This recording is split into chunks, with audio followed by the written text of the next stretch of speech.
that support/flex role, he's still able to get the numbers on the board. Well, let's see which map we're going to be playing on, lady and gentleman. We have our map ban up on the board, and we're going to go to Clubhouse as our deciding map. Giants had the final pick, and well, it's between Theme Park and Clubhouse. Again, maps that require a lot of technical knowledge of the game. Different operators. Remind everybody that Echo is still indeed banned in competitive play until further notice, until some fixes to get deployed to handle his issues. Clubhouse, what to expect on this and your predictions real quick. Just go.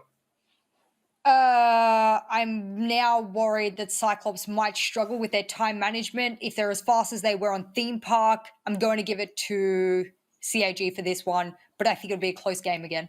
I think Cyclops is a bit. The Giants are a bit more of an all-rounded team, so I think they should be able to take Clubhouse home, especially. And I really hope that we get to see like a clash play coming down again to make sure Cash is going to be held down. So I think Giants is going to be able to take it. Well, what do people think about this matchup? You can vote on all of this by going to @R60 Esports APAC on Twitter. 52% to 48, pretty much equal to what we had in our last matchup. There's Cyclops Giants, 48-52. Let's kick it over to our casters. All yours. Enjoy and club.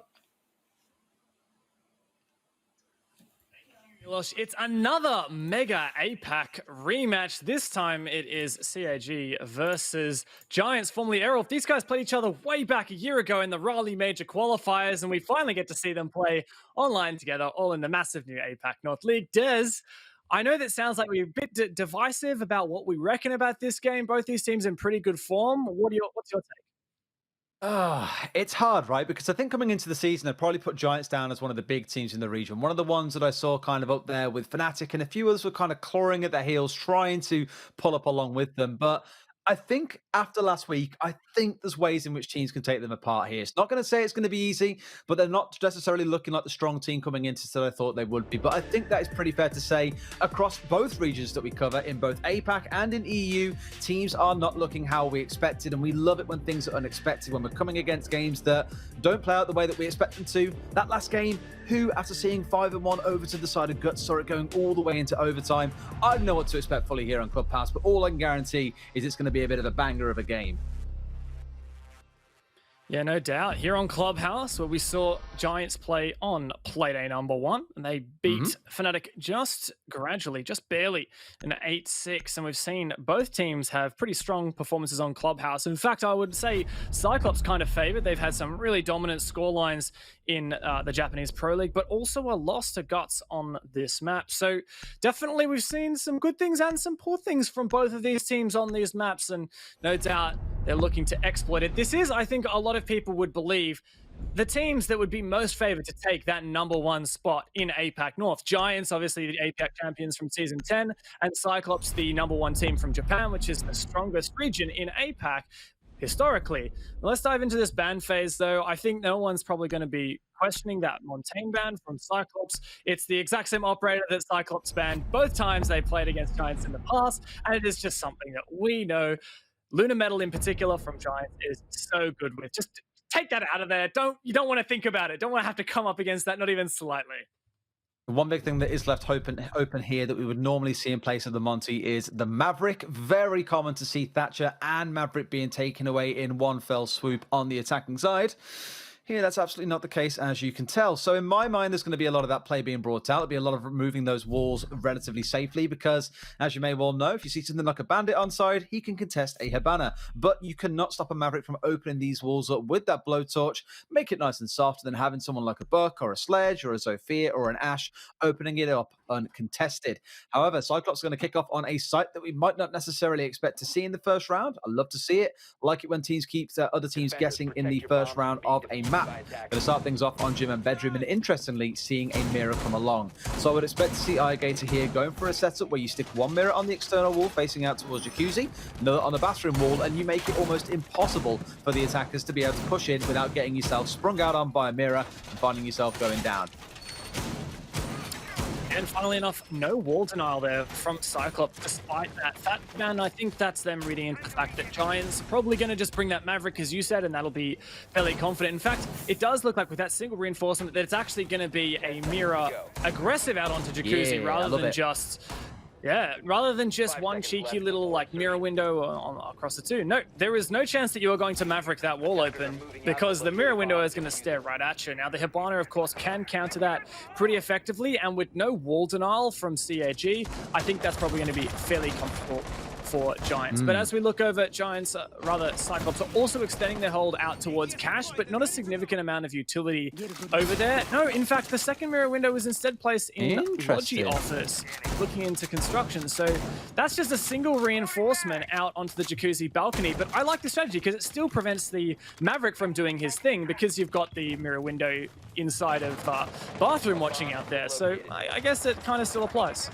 It helps for a C4 player as soon as you know Maverick is doing his thing. And we did see some teams back at SI where you would have both of these walls and mirrors on because there is just no safe way that attackers can look to even sledge the soft wall open there without being sprayed down from the individual playing behind the mirror window. The other one we've seen come through, I think, is more just for threat. It is going to require some kind of utility to be sent over towards the side of construction to open it up. I guess my only concern is really if they're getting inside of construction, there's a very good chance they've already cleared out CCTV, so it might be wasted. I also like this use of the shield as well, just for a, you know, want to double up on the amount of mirror window capabilities you have here by having an extra set of very small mirror windows to help you out. And this is the exact kind of threat that Anderson was looking to propose here, because on the other side, Giants now know that he is not afraid of trying to go aggressive. They've got magnets, they've got ADSs, castle barricades, deployable shields, mirror windows, you name it. The West is not open for sale, unfortunately. This is such a cool strategy from Cyclops, and with Thatcher banned, it'll be very difficult for Giants to try to spam utility through that wall to get rid of that deployable shield because of all those ADSs stacked up together. So let's see how Giants decide to deal with this problem. Looks like, at the moment, a fairly spread out push. They're still trying to suss out the situation. Of course, that mirror window could be taken out with some Hibana pellets from Hysterics, but I don't know where Hysterics is at the moment. Maybe that's not on the agenda right now. Cyclops still on this roam. Firefield downstairs. Hysterics is actually going to hunt this down. He needs to make sure not to die here, and thankfully he does find Gatorada, and still all those Hibana X-Kairos actually have been used already. I bet he's managed to get upstairs and cause a bit of trouble in towards CCTV will no doubt be an issue for the other side. The main reason why you want control of CCTV is to be able to control this west window that faces out on the south balcony. It is not safe to play there unless you have control. In this case, it's 2 kills coming in for the side of Giants. It's definitely been a slow round, but they are slowly finding what they need. I say that as 2 come back the other way. Jordan strikes back and turns it into a 2 versus 2. Susie sees equally on a double kill himself in this round. So now things should slow down at least for a few seconds, but bearing in mind, Dev, look at that clock at the top of your screen. 15 seconds means it's going to be go time for the side of Giants.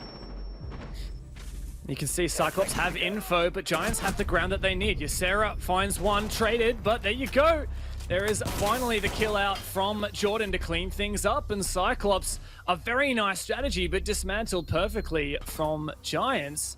In particular, I want to point out that mirror we harped on about was countered vertically from downstairs by Jordan. Really nice stuff, especially after we saw Hysterics use all of his X-Kairos on the counters wall. I was a bit concerned there for Giants, thinking, well, they don't have the util needed to clear out that mirror. Guess it didn't matter in the end, so big ups to Jordan in particular there, and as well Hysterics, rather Ysera, those as they were the 2 players to clutch it out at the end. It was a good setup as well. We have to kind of reinforce that point, I think, is that it was genuinely a really good setup coming out of Cyclops. It definitely forced the other side of Giants to be more adaptive in their approach. I guarantee you most teams don't really have built into their strat book, oh, okay, we have to take kitchen and shoot a mirror window out when looking towards construction. Wait, what? Why is this line in the strat book? It's not a thing. And this is something that I mentioned yesterday. It's one of the nice things I've been pleasantly surprised about yesterday and already a couple of times today is mid-round adaptation coming out of teams. You come in with a plan, you come up against a roadblock, and you are willing to adapt and not commit to only playing the game plan that you entered the match with. This is where you'll see teams really start to accelerate themselves ahead of other teams because they will have more flexibility, hopefully, at the right kind of pace that other teams do not. And when I say things like that, I'd say look back at what we saw out of Nora and go back on Cafe. Very one-directional, very samey each round, and Fnatic, all they had to do was just sit and wait because the game plan was never taken into account. So these are the things I'm always looking out for with teams, and that first round was a great example of it. One of the things I find a bit unusual here is the Ela pick from Addington, and on top of that, it's the FO12 shotgun typically you play this operator or pick this operator when you have a really clear idea of a cheeky little spot that you want to play that is definitely close quarters. And to be honest, I'm not quite sure where that location is for Anitson. Obviously, the issue with that shotgun as a primary is that it's not very versatile, especially in longer ranges, but it can be perfect in close range. Yeah. So I guess we'll have to see. It seems to be a roam strategy similar to your kind of SSG roam with your mute and your castle, but still not sure exactly the way that Cyclops intends to hold this. It's more of an aggressive hold, right? It's more hostile, dare I say, because with the Mute and the Mozzie, you're mainly looking to stop drones being able to find intel on you, therefore the attackers won't push you blind. Here, it's more about actually contesting the operators themselves as they push in based on the intel they get from the drones, because they haven't been able to cover off every single rotation that's coming through. It's still a nightmare, don't forget as well. They might get a little bit of intel, but they will not be able to have full coverage or even get all the intel they need to make a push up here work out. And that, in my mind, is one thing to keep an eye on. We call the shotgun for the Ella, by the way, in the UK, the Titan Killer. There were a few rounds where a player back in the UK got himself 3 or 4 kills with that gun, and henceforth it was named the Titan Killer, and that name, has never disappeared since. It's a thing of legend, you might say. Yeah, I'm sure still not as legendary as the iconic Aces jump out Oregon windows. Surely that's where Ella's shotgun came into fame. There it is. There you go. It works out for Anitson. Jordan goes down. That's the buck taken off. Of course, remember, Hysterics lit up very significantly early on. I think that's a nade from Ysera. It was. To Yeah. actually injure Anitson there. And I guess nearly a refrag. Ysera's going to follow it up with the second. Misses, unfortunately, but surely it's not long until Giants can confirm that kill. Cyclops still getting aggressive on the roam despite that, however. Yeah, you were right, by the way. It's very much a SSG roam hold. You can see all this work inside a bar downstairs on the ground floor with the castle barricades, just to make it so it's a bit tough to stop them when they do go dropping down and trying to get back towards site. Big difference here for Cyclops is you've got 2 of the operators playing inside a bar, or you did a second ago. You're going to see Pulse trying to go upstairs. I think they almost want to risk to try and get Anitson back up here. This could be a massive risk for them if they aren't careful, but no one here from the attackers is willing to try and press. Again, because that intel is being denied by the fact there are mute jammers around, and no one wants to go in blind when you know there might be an Ella waiting around the corner with that infamous Titan Killer. Now the utility comes out onto the objective, but Black Raider hold against Ysera. Speakeasy with the diffuser in hand. Gonna start forcing that down as Luna is the player to hold. Ayugator looking to peek on out. He gets the injure there onto the IQ. Plant denied, just barely, and now that is the cleanup for Cyclops. Luna's injured. Got a bit close there, but what a successful roam and hold on site there from CAG. Very interesting how most of that round took place off-site, and then in those closing seconds, it all turned into a bit of an execute on the actual site itself. Comfortable round, all things concluded, I think, for Cyclops. Giants maybe a little bit... What's the word I'm looking for here? Maybe a little bit keen to take the action elsewhere and just ultimately didn't pay off in their favor. Good patience being shown, though, by Cyclops. I think Giants not quite managing to execute into the site. One-on-one things set up. We'll go upstairs once more. This time, though, not towards human bedroom. Of course, it is going to be CCTV and cache. Arguably one of the more, I don't want to say infamous sites, because to say downstairs is also very, very infamous. But on this map, I think it's very synonymous with CCTV and cache being the main site that most teams will kick the map off on. Yeah, but of course, with that Maverick, it really does make it difficult to hold that Kennel's wall. But despite that, we'll see CAG bring that bandit and locked in there from Black Ray, an operator that usually is pretty ineffective at holding the Kennel's wall when Maverick is on the board. Of course, you can try to use the smoke to choke out the Maverick a little bit, but I don't see that being super effective at actually denying the wall from being open, more so just delaying a bit of time. So I expect Black Ray probably going to put his bandit batteries down in garage instead of on that Kennel's wall. We notice Suzu actually opening up a lot of holes in the Kennel's wall itself. You'll notice you kind of Swiss cheese it up a little bit, and it makes it very, very difficult to Maverick trick. Just quite frustrating, to be honest, if you're playing a Maverick, because when the wall is cheesed up like that, it makes it very difficult to get a straight line out through it, and might actually cost you your life, especially if that smoke is trying to gas you off it. 10 seconds left. Yeah, that's the kind of big thing I was going to touch on there. I think the intent you can have with the attackers is to get someone like a buck on the wall and just remove all of that soft reinforcement itself. It shouldn't be a problem. At first I thought it might be for sound, but then looking at it again, I realized actually they've got the hole specifically at the bottom and at the top of that double wall, so they can have C4s going under it or over it. It's very common, you'll see some teams try to catch a Maverick out with a C4. If you leave it all in place and the Maverick is going along, it can be quite hard to weave a C4 through. So by opening up these much larger holes, this will be a lot easier to connect onto the attackers attackers if they choose to go for it. So either you're looking here towards Blackray or Suzuki to make that happen with the C4 on the Bandit or the Mute, and we're trying to stop him out. And I was going to say, with all these reinforcements coming into Garage as well, this just screams to me that the defenders do not want to give Garage control over to the side of Giants here. Giants can either choose to contest it and fight for Garage, or they can take the East Breach, rotate over to Construction, and look to do an attacking from that side as well. Gatorada does find an aggressive peek there onto Luna. Now, not a lot of important utility lost there with the IQ, and in some ways this actually can help Giants because Luna Metal, that IGL for the team, he can sit back and relax now and micromanage the rest of his team. But of course, a player down is a player down, and that is significant in its own right.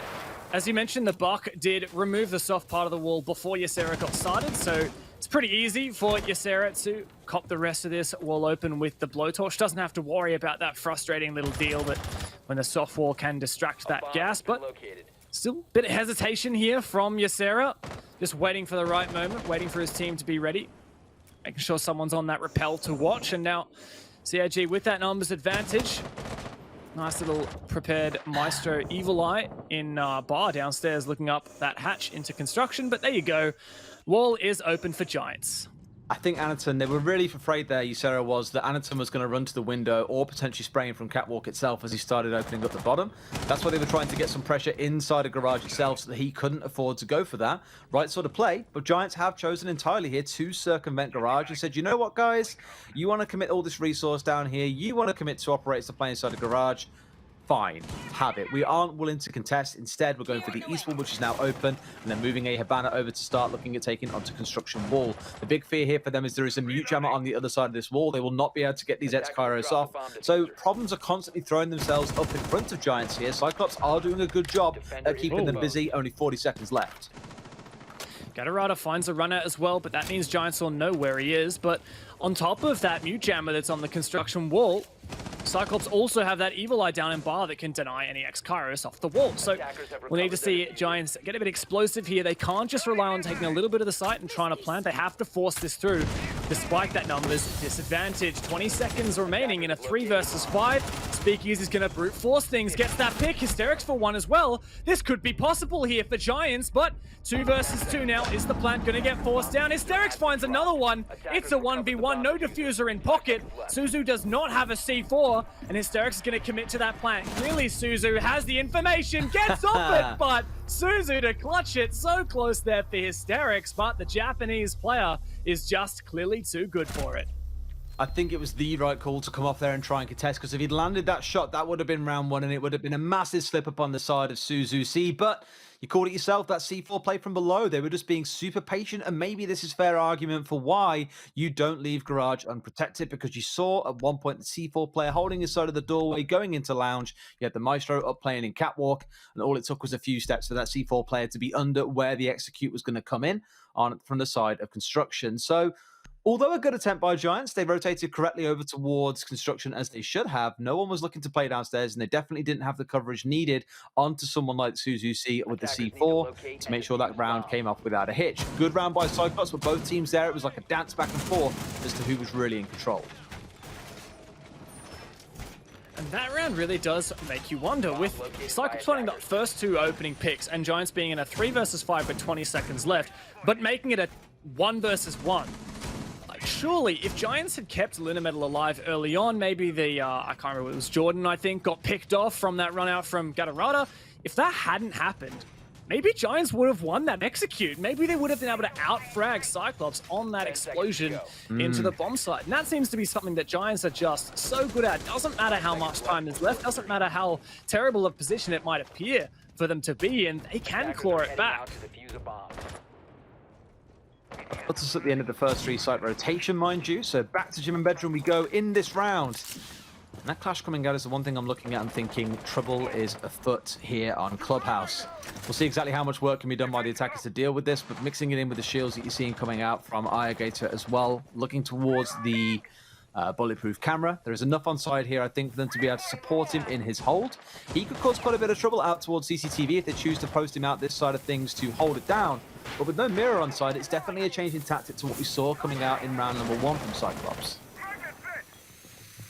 Of course, that defense with the mirror window was a cool strategy, but it didn't work. I like this from Gatarada, moving around some of his ADSs to prioritize where he thinks is going to be most effective based on what Giants are doing so far. You mentioned that clash, and it is Anderson, along with two of his teammates, Ayagata and Suzu, to try to hold Kennel's wall as long as possible. Ysera now, as the Mavericks, starting to open up that wall, so CAG are aware. Luna Metal also on the TV window, ready to peek on. Anderson needs to be cautious that he doesn't get caught in the crossfire there. I think really the intent here isn't to open it up, it's just to stop someone playing on this window. We mentioned it back in round number 1. The whole focus is going to be, can we stop them holding onto this window so we can actually then go and sit and play on the south balcony? So it's the right sort of approach from Giants. They're ticking off the items on this checklist correctly. Just about making sure that someone doesn't feel extra cheeky and still able to play around the fact that that wall isn't completely soft. I thought they were going to try and banner it out. It sounds like they held onto the X-Kairos for now. There you go. Actually, I say that as they do open one up. And there you go. Just like that, there is a wonderfully nice, long, straight line right to that window. So if anyone does try and pick it from the defensive side, they will be appropriately shot by Hysterics. And his whole goal in this round now should be to hold this angle or play on drones for his team. Sadly, his involvement for the most part probably won't be included much more. That's it. He's dedicated flank watch to make sure no one picks that TV window, which Suzu might be interested in doing. Ysera, they're looking to execute on site. There's plenty of time left. We know Giants, they're not afraid to just execute with a few seconds remaining, so they might play thorough here. Suzu to find Ysera, though.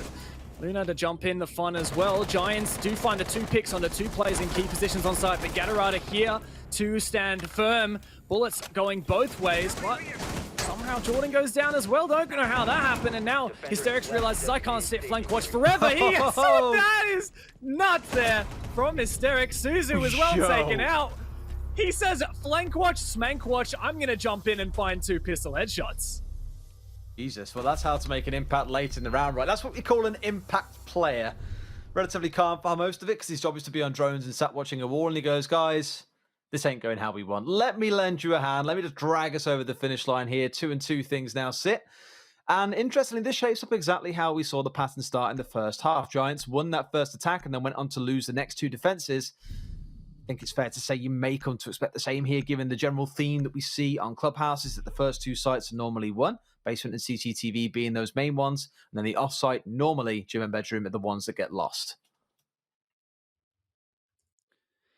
Yeah, and of course, with only those, well, I guess that it does just trend the normal pattern, right? But don't forget that Cyclops did pick Gem first, and I felt like they were pretty confident in that. Now they've tried 2 different strategies on that Gem defense, and, well, neither of them seem to work here against Giants. And, of course, those other rounds that Giants barely lost, particularly the Cash one, that came down to a 1 versus 1, and it was so clutchable for Hysterics. So I think Giants are going to be pretty happy so far with their attacks, but of course this is the telling point where just 2 rounds left in the half where Giants have to nail some more attacks to set them up really nicely going onto their defense, especially because CAG, we know how confident they are on their attacks. They are a very fast team, very aggressive team, very confident, play off each other really well. That kind of characteristic stuff we know from the Japanese teams. And so Cyclops are going to be expecting that when they flip onto that attack, they're not just getting 2 or 3 rounds. Like, they're going to be holding themselves to a high standard for that. Another similar roam coming out here for the defenders, as we saw back in round number 2.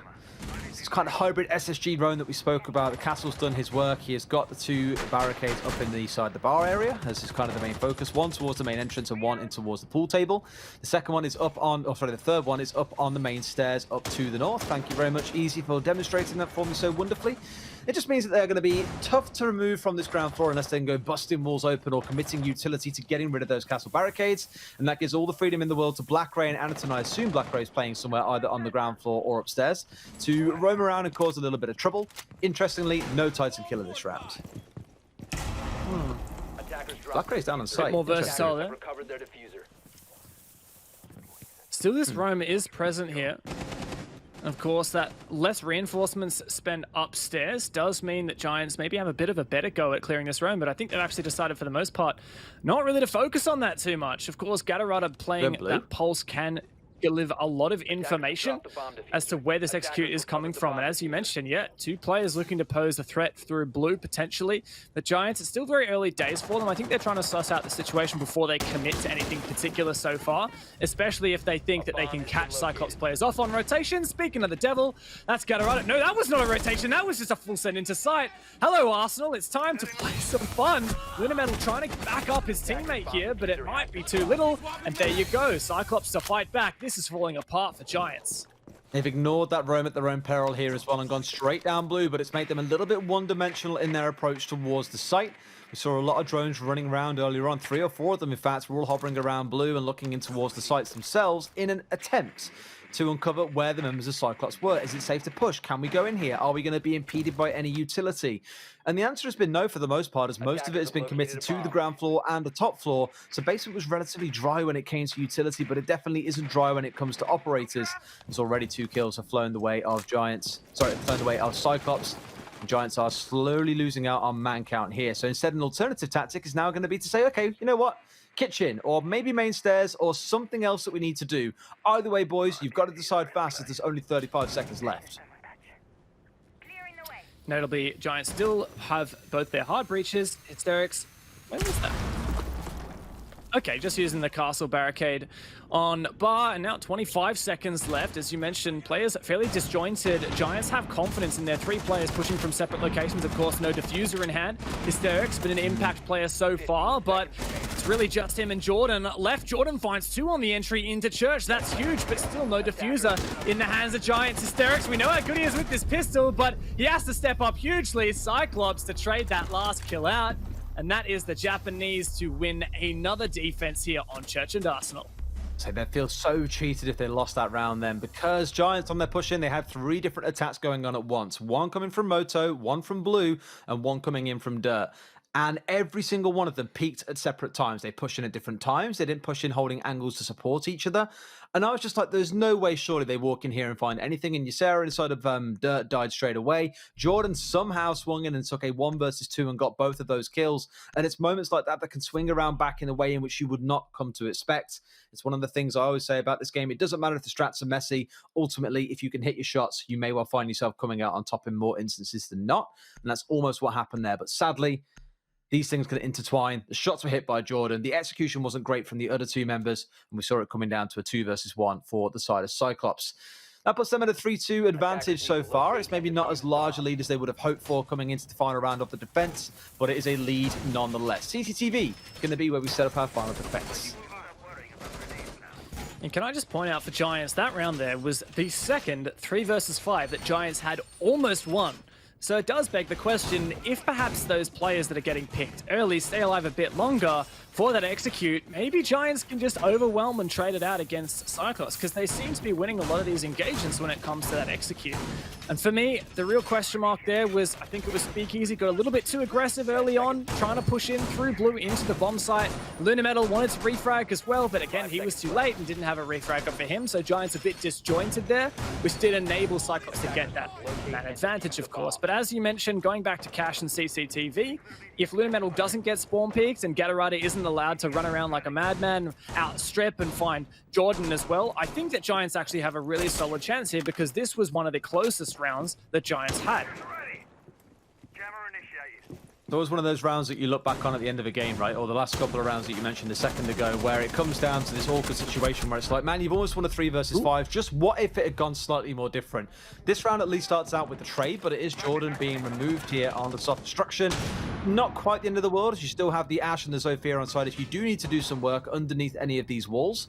But it started out with a bit of a scuffle inside the gym and bedroom, and once again, Giants are opting to ignore garage, and look instead towards destruction. You might expect to see someone on the breach appear. There we go. Ysera is in a spot. Sadly, got to make sure he deals with that mute jammer first and foremost. My main concern here for Ysera is being low HP, especially vulnerable to shots through his little peek holes if he lets his feet get exposed, and also to Gator. Even 1 with the gas might be too much for Ysera to withstand. Giants here have even up that man count, of course, as you said. And not trying to pressure Garage too much, but I think Giants are still pretty flexible at the moment. With these players, they have good control of construction, but of course it's going to be very difficult to open up the wall into Cash, because of that mute jammer, but Hysterics has been such a standout player for Giants thus far, rocking a 2.0 KD. Love how he just runs around with the pistol out. Like, he has so much confidence with that even if someone peeks him, he's happy to just go tap, tap, tap. But now, less than half the round remaining, Giants have made really great progress. They have this kennel walls open. They have control of construction as well, but where is the push from here on out? It's a bit scattered. It started out inside a gym and bedroom to clear out the room, which they've done just fine. And now it looks like a more standard assault is going to be the name of the game. But sadly, when you see Cyclops stepping up with a double kill like this and putting you into a 2 versus 4, it's looking like another one of those rounds, I fear, Dev, where although they're at a numbers disadvantage and almost managed to swing things back, it's another case of not quite. In fact, Ysera almost grenading himself out here as well. He's down to no HP in a 1 versus 2. Anderton is down, but I think we all know how these rounds tend to go unless there is a miraculous play somewhere hidden inside this player's body right now. It's definitely a lot to ask for. It's not quite to be the case. Cyclops going to take yet another round and close things out at 4-2 as we came to expect.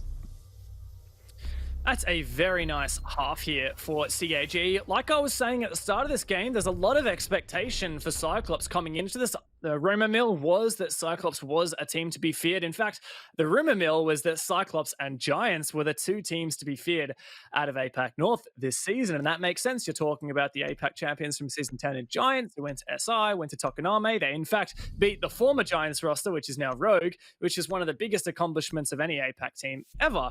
And also you got Cyclops, who have just been a consistent performer, standing out from the Japanese Pro League in particular, dominating that. Coming into this game right now is the first time Cyclops is playing a team from outside Japan in the APAC North League. And I thought that might make them have a bit of a run for their money. You know, they got really challenged against Guts last week and ended up dropping the map. But here it seems like Cyclops are still in control. And in contrast, Giants are undefeated so far.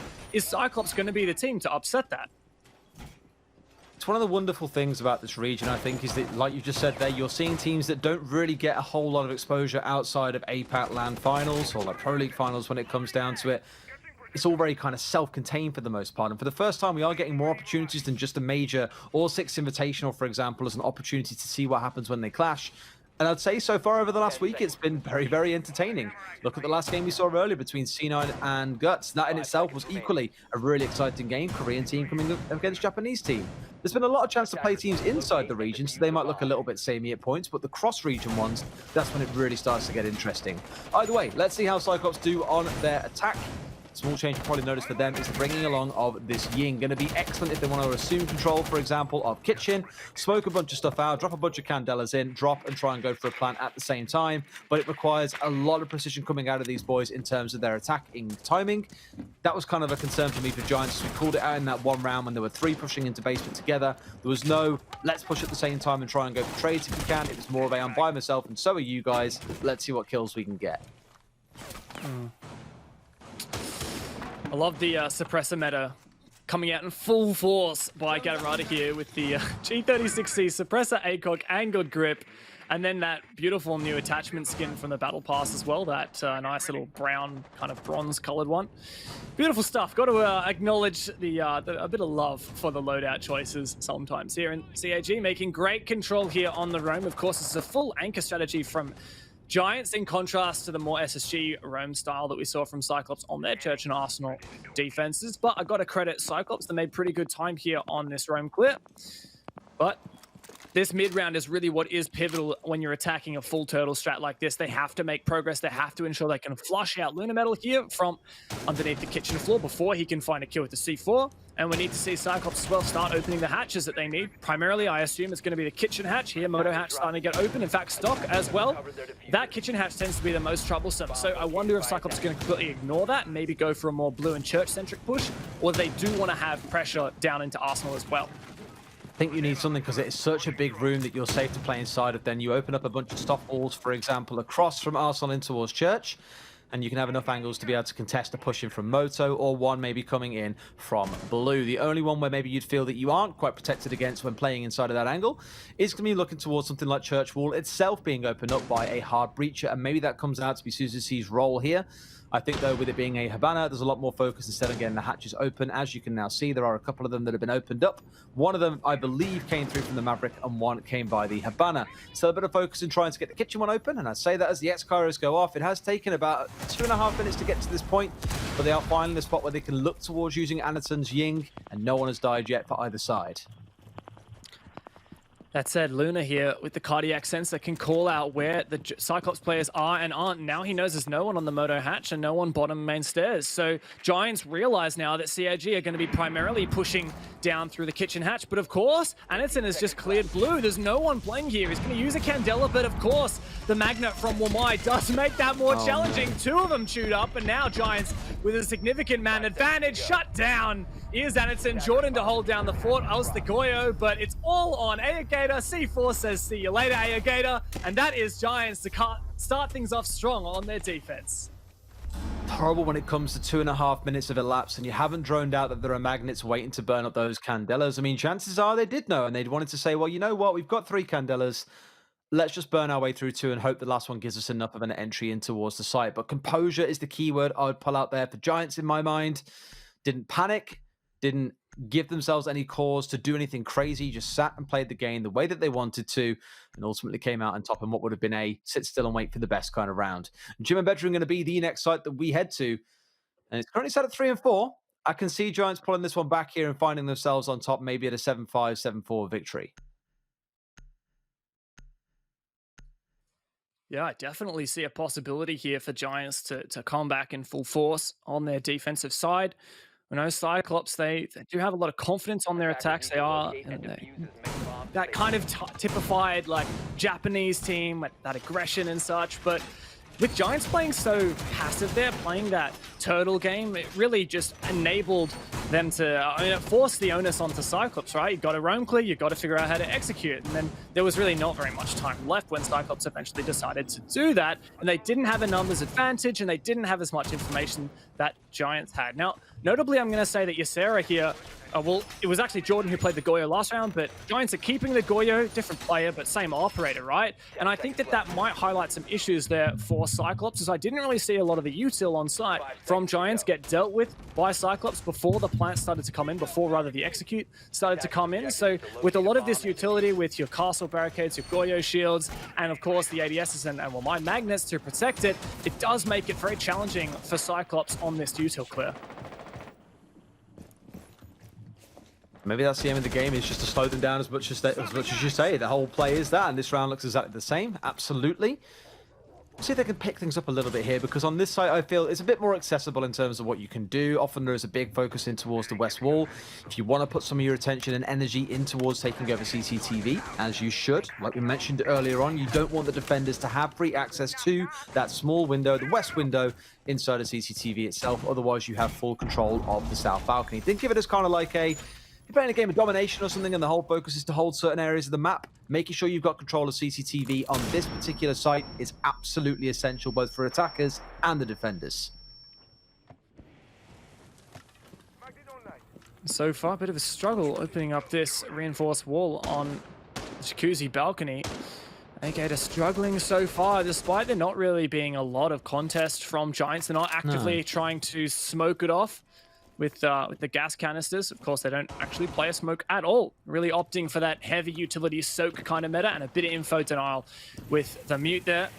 Now, once again, we looked. Oh, mate, no, that's so messy. frustrating. Oh, it's so tough, though, and you got to say, for Aegator, really struggling to decide what the play is here. And of course, with no teammate to back him up, he's vulnerable to getting peaked, and that's exactly what Speakeasy wants to do. Now we look over back to Cash and CCTV, where at least Cyclops have made some kind of progress, but not enough yet. As you can see, Ysera's safe. Those X-Kairos not able to detonate thanks to the mute jammer.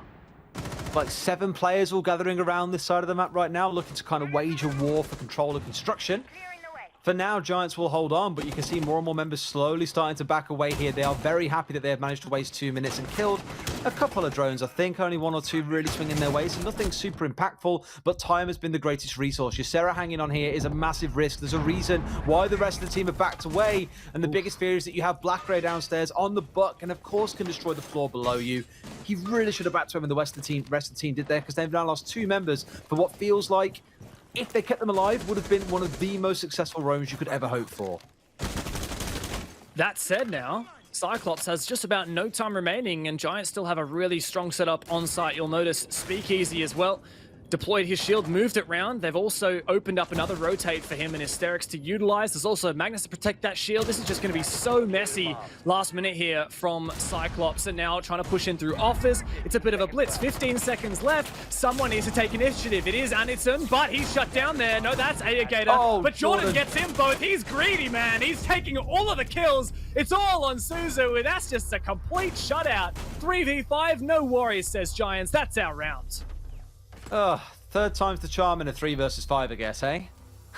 It's not the first time it's happened. It's absolutely not going to be the last. And Jordan, what a game he is having. 2 or 3 rounds now. We've seen him literally take control in the dying seconds to ensure his team get over the finish line, both on attack when they had that 3 versus 2 push into basement, and then just again in this round a second ago to make sure his team definitely saw the attackers getting shut out. Wonderful play from him. Wonderful play from Giants. My biggest fear now exists for the side of Cyclops. They looked good in the first half. Their defenses were well set up. They managed to keep Giants at bay. They have yet to find any real or any, I don't know, not so much not a glimmer of hope, but any real optimism about being able to win any of these last couple of rounds. If this round now goes the way of Giants, I'm really concerned that this could just end up being a 7-4. It really is Cyclops we're looking at right now to claw this back, and I want to highlight once again these holes that Ysera in this case has made in the wall. We saw in the previous round Aegator really struggled to Maverick trick the wall. Now what happens when those holes are on the wall like that, then the Maverick, as the blowtorch goes along, it goes from destroying the soft part of the wall to destroying the hard part of the wall, and so frequently will you see Mavericks not actually get all of that reinforced wall, and it just is so frustrating. You pair that with the smoke, or even you just leave it, and it just wastes so much time from the attacking side. So no doubt we'll see Cyclops use their Bach player to get rid of that soft wall, and it'll make it a bit easier for CAG. But again, just wastes a bit of time. So I really like that strat from Giants there. I mean, look, Aegator, I love you, buddy. But maybe that isn't the most appropriate strategy to deal with Aegator, given so far he has struggled to get most of these walls open. There's a lot of hesitation being shown. It's being very slow. It's not the same as you see with some of the teams where it's get up on the wall and straight away you are at it 100%. The whole thing is open in literally no time at all. Let's see if things can change this round. Backs away nice and passive in case there is going to be a C4 coming out. Don't blame him.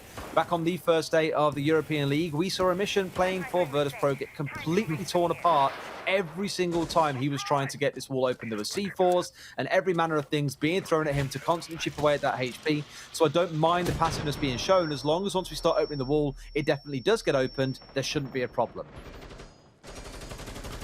You can see how careful Aegator is being. I like that. A lot of patience. And there you go. Wall is open. No damage done either way. Great stuff there from Cyclops. But of course, Giants are counting on the fact that that wall's going to get opened eventually. And there's a stronghold in particular from Speakeasy up here in the rafters in Garage with a shield as well to contest the breach at Kennels. Now Cyclops, as is fairly meta these days, after opening the Kennels wall, are going to shift their focus over to the bedroom side. The idea is that you use the Kennels primarily just to cut off rotations, and then you actually do your execute through construction. Same thing we saw Giants doing, but of course that wasn't super effective when they were on their attack side. Now let's see if Cyclops can do any better here, starting with this execute.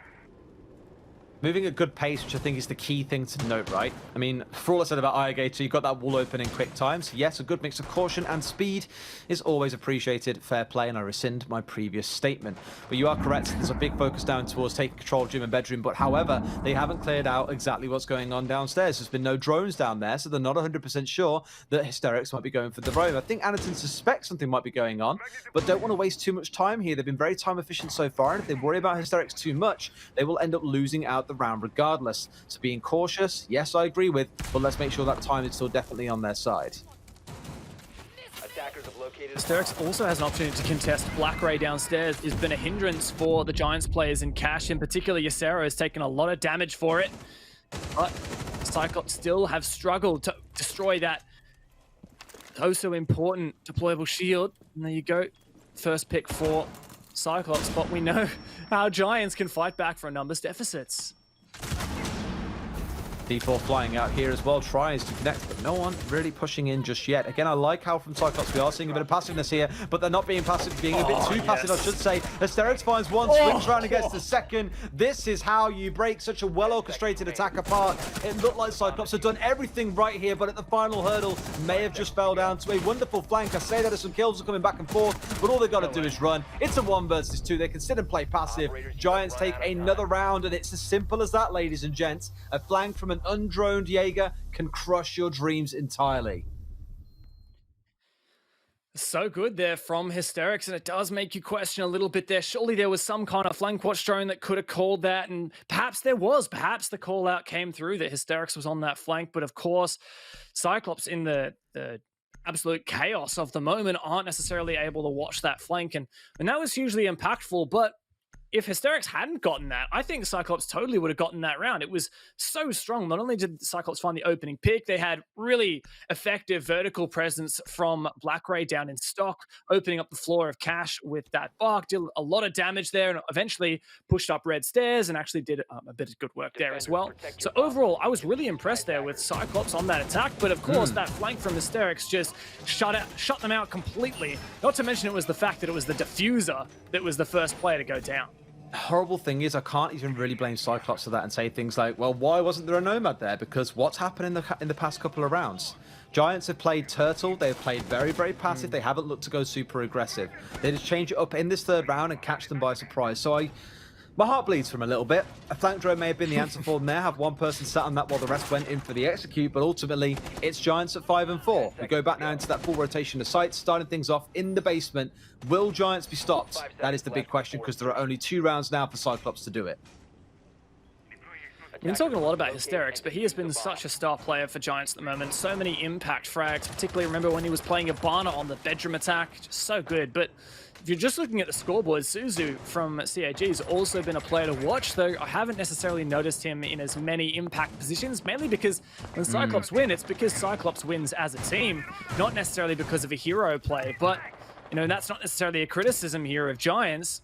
It's more of a credit to some of these players that have stepped up in those dire moments. I mean, looking at it, you can compare kind of him and Jordan here, right? Where for Jordan, it's been these kind of high-impact moments in the middle of fights. I'd put the same sort of title on Suzuki here. Whereas compared to the last game, MB Tailor, it was the start of every single round where he was trying to upset the flow of the attackers. So totally fine to have those kind of differences in play. Suzuki, I think, has just often been caught with his double kills coming in the middle of a flurry of kills towards the end of a round. So has gone relatively unnoticed, but sometimes it's consistency that you want on a team. The ability to get those closing frags is absolutely essential. So no, it's not glamorous. It's not amazing 1 versus 4, but my God, is it working for his team right now. Once again, Giants rotate around their operators. We'll keep in mind that Lunar Metal was very impactful, I mean, presumably, with the information gathering from the Pulse in the previous round to call out exactly where Cyclops were not pushing, and then enable his team to dictate their strategy for the end round. Lunar Metal, once again, trying to see if he can spot any players in kitchen. He sees that Bark moving around. There's a C4 primed and ready as well. I don't know whose that is. It might well be Speakeasies or Jordan's. And now, there you go, the Bark to come on through. And Luna decides it's a bit too hot for him. He's going to try and get out of there, but no, he really wants this. So he's going to stay on it for just a little bit longer. That C4 at the kitchen door could be so impactful if Giants can land it. It's the whole reason why you bring a pulse there, right? Is you want to play for that C4, you want to be finding kills with it. So if he's backing away here, yes, he's under threat, but arguably his biggest impact in this round will quite literally be a C4 sailing towards the ceiling and catching out one of the attackers. But Cyclops, they're fully aware of how this plays out by now. They've all played the game for a little bit too long. They know that if you stand on that soft flooring inside a kitchen or inside a hallway, you could be in a spot of hot bother. So many of them have backed away entirely. Maybe even now choosing to ignore kitchen, it looks like. So they've got themselves controller mode, so they've got controller stock hatch as well. This could be where their point of ingress comes in. Seems to be a blue push here now. As Suzuki, we know he's been such an impactful fragger for CAG on this long line. Oh, there you go. Speakeasy gives him an opportunity. He says, thank you very much, I'll take it. Now CAG begin to execute here. Joint push between Blue and Moto, but Giants fight back. Jordan to find one, but it's a flurry of kills both ways. 2 versus 2 now. Make that a 1 versus 2 here for Ysera. Bullet hose in hand. He can take down the diffuser. Now it's all on Blackray to clutch up. Just a few seconds. He has to chase this kill. Can he even it up? For Cyclops, indeed he can. We're at a 5-5 impasse here, thanks to Blackray on the clutch. Blimey, I just saw Hysterics getting away with that then. I thought, no way they're going to do this again. No way is it going to come down to the final couple of frags, and it's once again going to be Giants coming out on top. Thankfully, not quite the case. 5-5, and I said in the last round, we've seen those first 3 rounds go all the way to Giants. We need to see a change coming in for Cyclops. That wasn't the prettiest, but the change is there. It's a round on the board, and we could yet see this going all the way through to overtime, Dev. Very much so. Yeah, I would love to see it. I feel like these teams, the matchup here, it deserves overtime. How can you go without overtime between Giants and Cyclops? In theory, the 2 most favored teams in the entire of APAC North League. This is definitely a significant match, and of course it is as well a bit of a grudge match for Giants, who was knocked out of the Raleigh Major qualifier by Cyclops, which was the first time we really saw Cyclops do anything outside of APAC. They ended up qualifying for the Raleigh Major out of that, which was huge for them, even though they didn't perform so well at the Major itself. So Cyclops to claw that one back here shows that they still have a fighting chance here on their attacks. They've finally broken that streak, started to read into the way Giants are playing. The thing in particular I liked from Cyclops was the fact that they had 2 players trying to push in from Moto into Church and 2 players pushing in from Blue into Church, and that kind of crossfire really, on top of the fact that Cyclops have found the opening pick, that really put Giants on the back foot and made it so difficult for them to hold.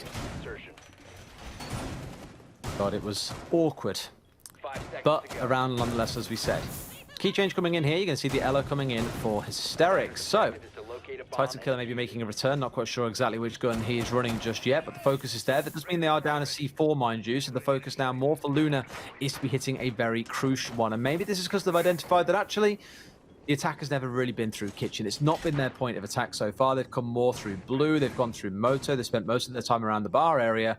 Why would we try and bring along more and more resource that enables us to stop a kitchen push when clearly it is not on their agenda? On the other side, things are staying very much as they are. It's always the way with Clubhouse. You tend to find that the operator for selection tends to stay the same between rounds because you can attack sites with mostly the same sort of stuff. You always need some form of soft destruction. You will need hard breaches. That's exactly what they're bringing along here. That last one that's kind of an air quotes flex in the form of the bucket is interesting. Not seeing a sledge as you might expect to bring along a couple more frags. Instead relying much more on being able to burn out the ADSs when they are brought along. Jordan is going to clear out Blackray to start this one off. I mentioned him earlier on. He's one of these guys making an impact in the mid-round. This time round, it's all the way back at the start. Now, Jordan's been on the roster for a little while, but he still is somewhat the newbie on Giants. And I know he's been groomed by these players for quite some time. He went on to a few lands as their sub or coach, what have you. But Hysterics has also been a player to talk about. He finds one before. No, actually, it was a direct trade between him and Gatorada, and that does put Giants still in the numbers advantage. 4 versus 3 here, but still plenty of utility on the Cyclops side with 2 hard breaches and that lifeline from Zafir, but of course not much to waste through any ADSs or magnets, but thankfully neither of those operators are on the board. How wild is that? In 2020, no, a team is not playing Jaeger or Wamai. This is not a drill. A team is not playing Jaeger or Wamai. Let's just let that sink in for a second. It kind of feels a bit more like it's now about actually straight up utility versus utility rather than utility denial. No mute on side either, no Mozzie. It's just plain and simple utility coming out of the side of Giants in ways that we're not really always used to. And maybe that is what's surprising the side of Cyclops here a little bit, is they aren't playing into what many would consider to be a conventional game in this kind of time period that we're in the meta that we currently sit in inside of Siege. Nothing wrong with that. So I'm meant to be the ones to adapt. As for Cyclops now, fighting from behind, they don't have the 4 players that they would need to do a 2-man pinch between Blue and Moto, so Airgator actually being sent down through dirt. Suzu, dangerous position here at bottom main stairs, especially vulnerable to those C4s, which is why he keeps checking that angle over the top. The 20 seconds left and Cyclops completely separated. Oh, the C4 misses here. But Cyclops, you've got to make a move on. Giants are not going to let you do this. They're just going to sit and wait for you. Now, pushing in through the hallway, opens up a rotate onto site. That is the Hibana to push on through, but Jordan shuts him down.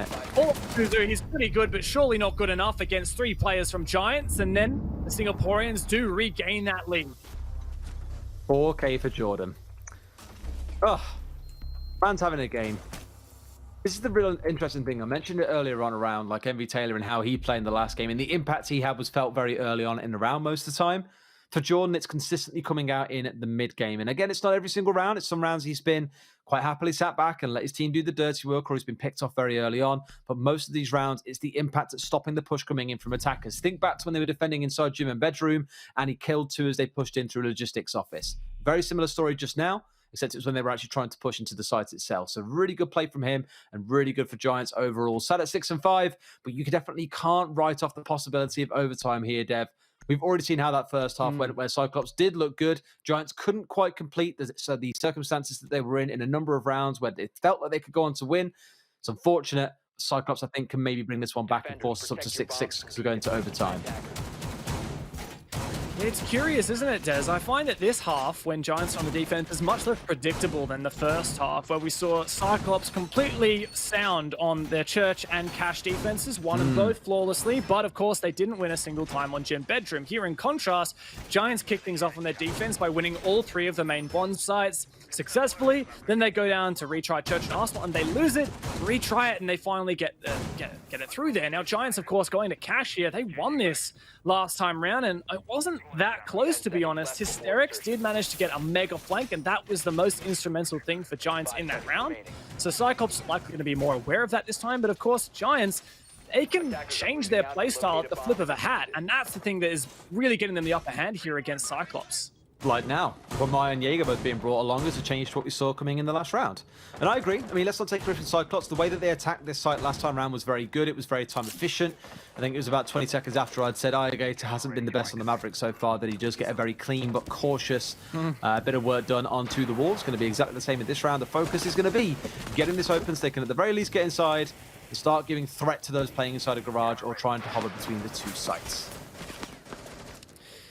And we notice Ysera does have a presence down in Lounge with a Goyo Vulcan shield as well. This is something that we saw Giants do against Fnatic. Now, mind you, it wasn't super effective against Fnatic, as Giants decided to abandon it by the time Fnatic pushed this, but I like this from Giants. In particular, they're doing it to counter Blackray, who pushed Zarek very successfully down in through stock and dislodged a lot of those players in cash. But it seems like Ysera's actually backed off that nice and early, so willing to give that up to Cyclops, but Giants, I think they're trying to play a bit more passive here. You can see all those players bunched up in such a close area to try and make sure that they have numbers in the late round. Who's got the magic grenade? Would have been Gator, but right now, still focusing on getting this wall open. It's been a slow round here to a minute and a half way into the round, halfway through. That wall's only just getting opened up. That's not really the ideal situation you want to find yourself in. Has he missed a little bit as well? Yeah, this is like what I was saying about mincing up that wall with the soft breach. It's so, yeah, mate. What was that? Did you miss? I think that was a miss. This is so tough here for AEG. Look how much time it's wasting. Finally, there you go. But Gatorado, have you got another breaching round? There you go.